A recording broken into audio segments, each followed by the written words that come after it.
The selective and politically motivated enforcement or non-enforcement of laws is the topic of today's episode in light of some recent events in Toronto, Ontario.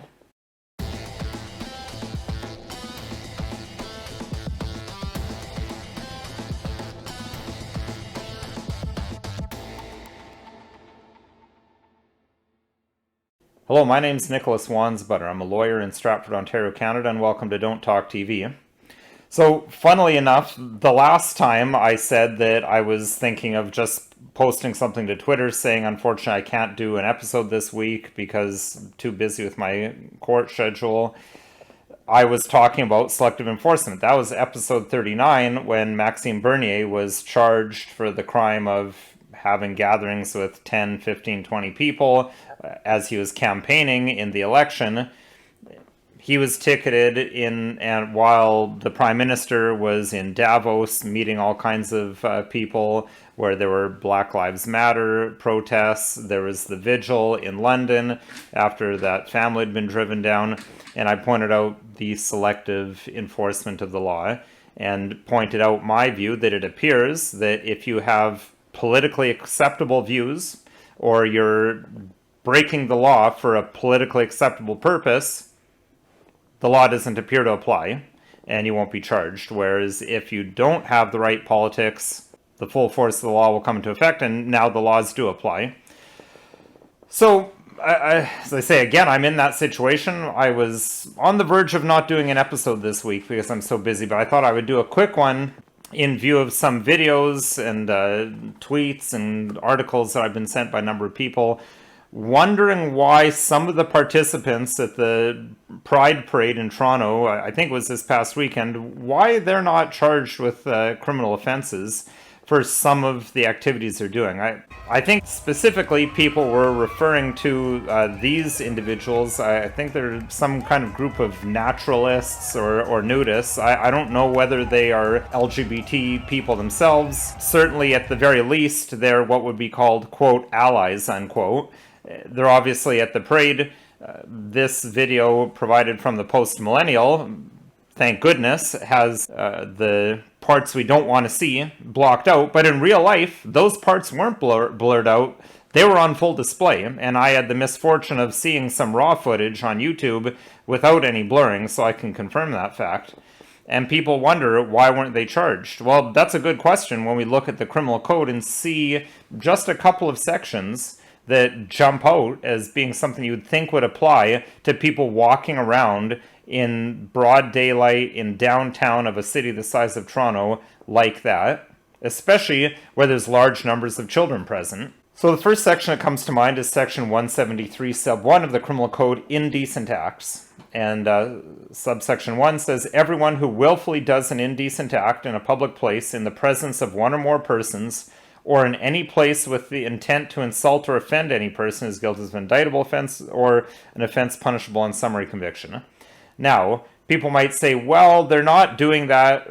They're not walking around naked like that with the intent to insult or offend any person. But are they really not walking around with intent to insult or offend any person? I mean, keep in mind that although this was in New York, these are the same people, the same LGBT community who say chants like, we're here, we're queer, we're coming for your children. In my view, I think one could certainly infer that they are intending to insult or offend the people that are allowed to be insulted and offended in our society, especially Christians, but even non-Christians, just people who object to public nudity like this. Those people are allowed to be offended, and I think that comes back to why this isn't charged.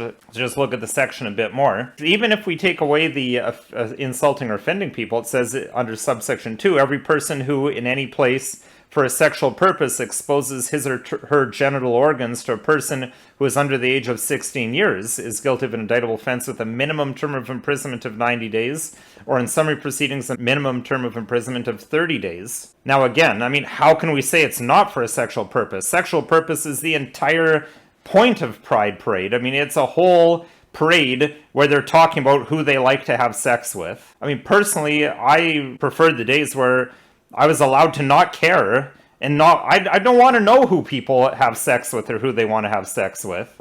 But this event is out there boasting about that. Even if those two sections don't apply, 174, public nudity, says that everyone who, without lawful excuse, is nude in a public place or is nude and exposed to public view while on private property, whether or not the property is his own, is guilty of an offense punishable on summary conviction.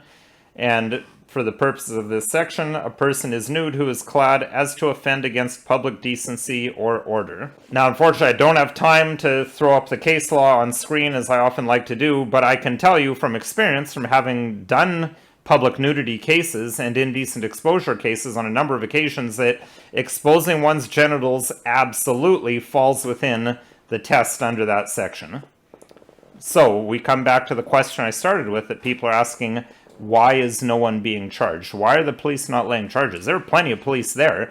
In fact, there's been talk that they might have to start scaling back pride parades because they have to spend so much money on so much police presence.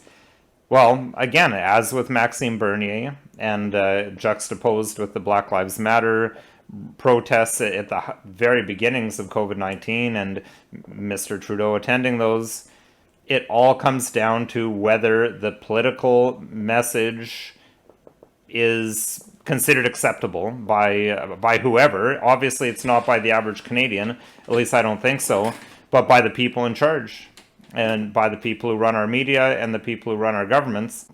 If it's politically acceptable, law doesn't apply to you.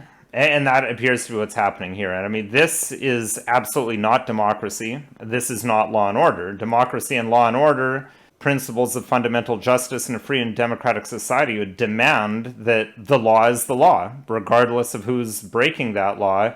And the law should be enforced equally across the board. Rich, poor, LGBT, non-LGBT, religious, non-religious, it shouldn't matter. But what we have instead in this society is, it appears that a caste system of sorts is developing, where there's one set of laws for one group of privileged class people, another law for everyone else. And that is highly disturbing to me as a lawyer. That is not justice when there's different laws for different people. So, I mean, that's really all the commentary I have time for at this juncture. Again, this video isn't legal advice. If you need legal advice, contact a lawyer. Can call myself or another lawyer. My contact information is below, as always. If there's topics you'd like to see me cover, please leave a comment in the comment section or send an email to the email address listed below. Please don't look up my business website, email me there. It'll get lost in all my emails related to my criminal law practice. Send it to the Don't Talk TV address. And if you found this video at all interesting, helpful, or informative, please consider liking, sharing, subscribing, and following us on social media.